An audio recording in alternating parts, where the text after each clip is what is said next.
Yeah నేను already review post చేశాను. అటు ఇన్‌స్టాగ్రామ్‌లో పోస్ట్ చేశాను. ఇటు యూట్యూబ్ షార్ట్స్‌లో పోస్ట్ చేశాను. ఇంకా బ్రీఫ్‌గా మనం రివ్యూ చెప్పుకుందాము. అంటే బ్రీఫ్ అంటే ఒక 2, 3 ఒక 10 నిమిషాలు ఏముండదు. ఒక 2½ మినిట్స్, 3 మినిట్స్‌లో కంప్లీట్ చేద్దాం. 'Chennai love story'. అసలా కిరణ్ అబ్బవరం కెరియర్‌లో ది బెస్ట్ సినిమా. నేనైతే బల్లా గుద్ది చెప్తా. The best cinema.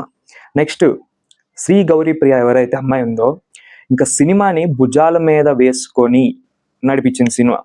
సినిమా మొత్తంలో సెకండ్ హాఫ్‌లో ఒక గ్రేవ్ యార్డ్ సీన్ ఉంటదండి.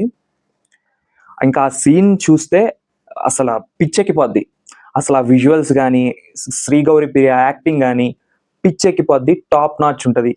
ఈ రోజుల్లో ఆ రేంజ్ యాక్టింగ్ ఒక మామూలు లవ్ స్టోరీ మూవీలో చేసిన హీరోయిన్ ఎవ్వరుంది? ఒక్కళ్ళు కామెంట్ చేయండి నాకు కింద కామెంట్ సెక్షన్‌లో. ఆ అమ్మాయి ఎంత బాగా చేసింది, అది మన తెలుగు అమ్మాయి ది బెస్ట్‌గా చేసింది.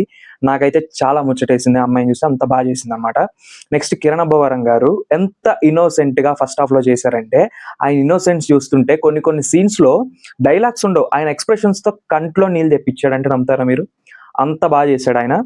నెక్స్ట్ మణిశర్మ గారు, మెలోడీ బ్రహ్మ మణిశర్మ గారు పక్కన పెట్టేశారు ఆయన్ని.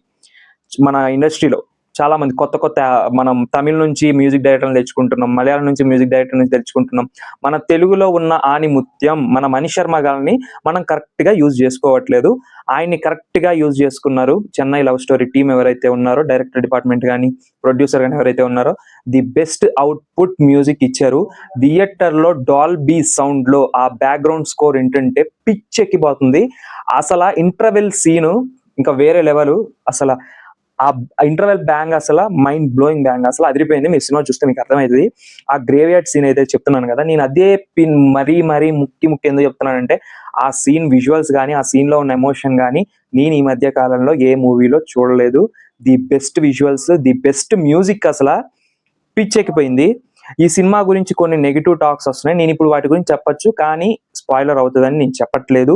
అందరూ సినిమా చూసాక ఒక 3-4 డేస్ తర్వాత మన సినిమా గురించి పిన్ టు పిన్ చెప్పుకుందాం.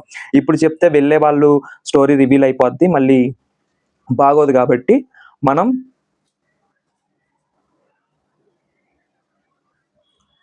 మనం ఖచ్చితంగా ఒక 1 వీక్ తర్వాత సినిమాలో బ్రీఫ్‌గా ప్రతి సాంగ్‌లో లిరిక్ ఏంటి, ఆ లిరిక్ ఉన్న అర్థం ఏంటి, ఆ లిరిక్‌కి సినిమాకి సంబంధం ఏంటనేది కూడా మనం మాట్లాడుకుందాం.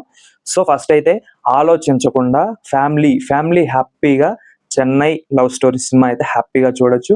అసభ్యకరమైన సీన్స్ ఒక్కటి కూడా లేవు. ఫ్యామిలీలో తాతగారులు ఎవరైనా ఉన్నా, అమ్మమ్మలు ఎవరైనా ఉన్నా, ఇంట్లో పెద్దవాళ్ళు గాని, పిల్లలు గాని, అమ్మా నాన్న గాని ప్రతి ఒక్కళ్ళు సినిమాకి వెళ్ళి హ్యాపీగా ఎంజాయ్ చేసి రావచ్చు. ఫ్యామిలీ మొత్తం వెళ్ళి చూసి వచ్చే సినిమా. చాలా రోజుల తర్వాత వచ్చింది. సో వెళ్ళి ఎంజాయ్ చెయ్యండి. నేను ఈ సినిమాకి ఇచ్చే రేటింగ్ ఏంటంటే 4. 5కి 4 రేటింగ్ అయితే నేను ఇస్తాను. బ్లాక్ బస్టర్ బొమ్మ. ఇంకా మీరు చూడండి. ఇంకా నేను ఎక్కువ చెప్పకూడదు.